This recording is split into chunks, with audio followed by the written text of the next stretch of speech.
We trust photographs because they promise truth, a snapshot of what was.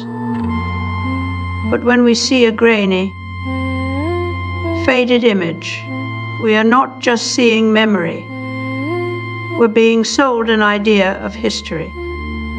Roland Barthes called this that has been the evidential power of images to prove something once existed. Yet today's filters and stock photos mimic that same certainty without any real past behind them. It's like watching a movie where the set dressing is convincing, but you know the director shot it in a studio with LED lightings, even when they were never there to begin with. Nostalgia is being rebranded, not as longing, but as a product. Brands don't just want to look old. They need the illusion of lived in experience without actually living it out. Vintage fonts in logos, retro ad campaigns set in fictional 1970s suburbias, even the way influencers pose with Polaroids and typewriters, all are calculated signs meant to trigger a trust response from our brains. We see these cues and think we're getting authenticity, what we're actually without historical accuracy. The illusion begins to fracture when we notice the repetition, the same grainy textures, the exact same crack patterns used across thousands of products. Nothing feels spontaneous anymore because it isn't. What was once an accident of time is now a feature of design software. We've moved from that has been into that might have been, but actually didn't. Our emotional reactions to these cues are not irrational. We're just being trained by systems that want our trust without.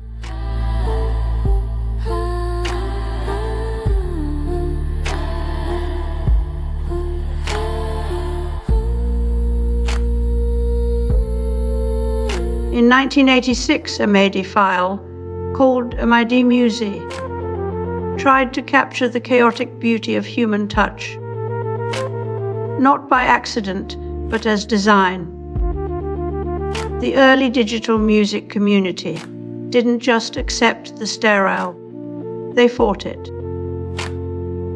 They programmed hesitation and stutters into sequences that could otherwise feel like factory output. What began as an audio patch quickly evolved into a cultural reflex.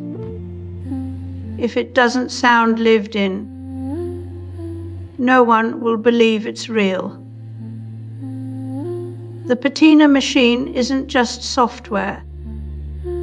It's a whole industrial complex of curated imperfection, vintage fonts for logos, hand-etched glass in smartwatches, even authentic user reviews generated by bots trained to mimic lived experience.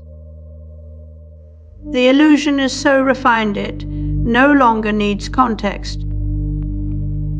You don't need to have touched an old record player to feel the warmth of its digital replica.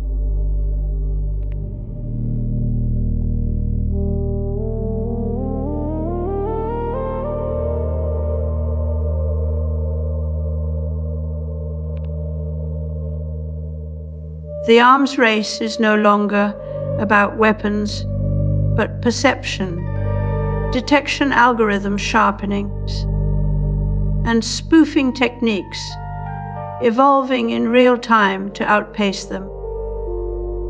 This isn't just about deepfakes or altered photos. It's about fabricating the very texture of authenticity itself. What used to be a mark of craftsmanship or lived experience now comes from code optimized for deception at scale. The more we rely on algorithms to judge what is real, the more they become targets in this endless game of cat and mouse. Just this week, the CEO of Perplexity claimed AI spending will become more efficient very soon, as if computational lies can be optimized like a budget spreadsheet. But efficiency is not what drives this arms race, it's escalation.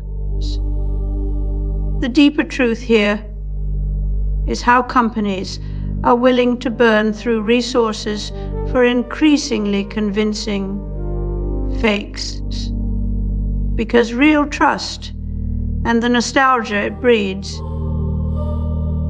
has become one of the last untapped profit zones in capitalism. Neil Postman's warning about technopoly redefining truth has not only arrived, it's now weaponized in art, advertising, and even personal memory. We're seeing fabricated history passed off as lived experience. The line between what is remembered and what is algorithmically assembled grows thinner by the day. This isn't just a technical problem, it's a philosophical one. What happens when our ability to distinguish truth from simulation becomes a liability in itself?